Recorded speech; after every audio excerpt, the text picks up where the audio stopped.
Welcome to The Explainer. Today, we're going to crack open one of the oldest, most dangerous, and, surprisingly common vulnerabilities on the entire internet, SQL injection.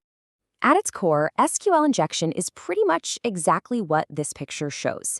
It's like a digital syringe where an attacker literally injects their own malicious command right into a website's database. And that one tiny action can force that database to spill all the information it was built to protect. So let's get a little more precise. What exactly is this digital poison dart, and why in the world has it stuck around as such a major threat for decades? Okay, so here's the official definition. But put simply, it's a trick that exploits websites that don't properly check or sanitize the stuff that users type into fields, like a search bar or a login form. By sneaking in their own database commands, an attacker can basically hijack the website and make it do whatever they want. Now, what's really wild is that this isn't some rare, super exotic kind of attack. It is a fundamental, widespread problem. I mean, just look at how it stacks up against other common vulnerabilities. Security pros are constantly fighting this thing. Just let that sink in for a second. Over 18%.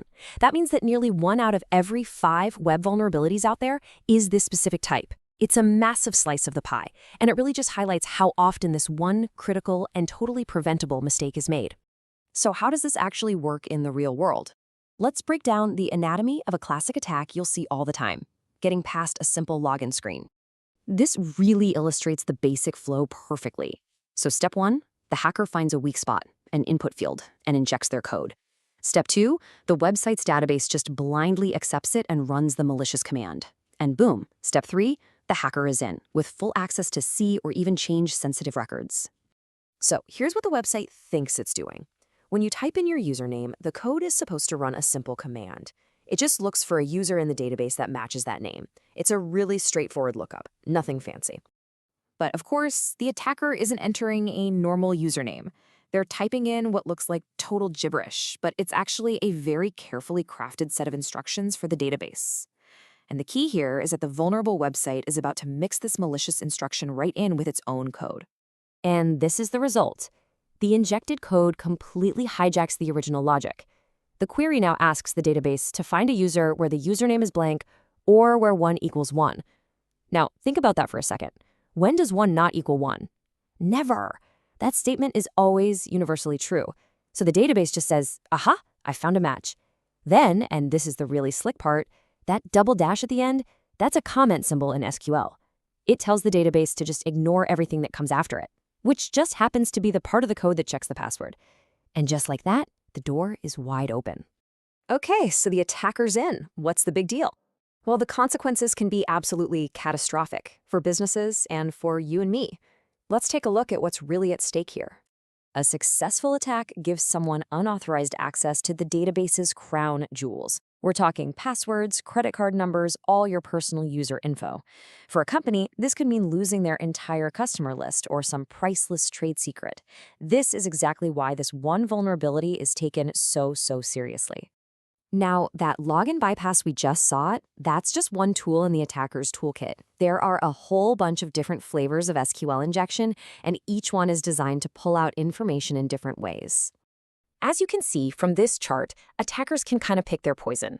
The main categories are error-based, union-based, and blind SQL injection. And that last one, blind SQI, it breaks down into even more subtle and sneaky techniques. So let's break these down. The first one, a union-based attack, basically staples a secret table, like the one with all the user passwords, onto a completely normal, harmless search result. The next type, an error-based attack, is really clever. It forces the database to make a mistake, and it tricks it into revealing system secrets right inside the public error message. And finally, you've got blind SQL injection. This is kind of like playing a game of 20 questions, where the attacker asks the database a long series of true or false questions, and slowly, piece by piece, figures out the data just based on how the website responds. Okay, this all sounds incredibly scary, I know, but thankfully there are really powerful and well-established ways to defend against it. So let's see how developers can build a proper fortress around their data. On the left, you see the vulnerable code that just mashes user input right into the command. But on the right, you see the secure solution, and it's called a prepared statement. Now, before we even look at the code, think of it like this. The vulnerable way is like giving a chef a recipe where strange, unknown ingredients are already mixed into the batter. The secure way is like giving the chef the recipe instructions first and then handing them the ingredients in sealed, separate jars. The chef can't confuse an ingredient for an instruction. Now look back at the code. See that question mark? That's the separate jar. It's a placeholder, and it is the secret to the entire defense. And here's exactly why it works. First, the developer sends the SQL command, the instruction manual, to the database, but with placeholders for where the user's data will go. Only after that command is locked in and understood do they send the user's input separately. The database then just fills in the blanks, and it treats that input only as data. It's basically impossible for that data to be misinterpreted as a new command. Of course, good security is all about layers. So beyond prepared statements, developers should always be validating inputs to make sure they match the expected format, using database accounts with the absolute minimum permissions needed to get the job done, and never, ever showing detailed technical errors to the public.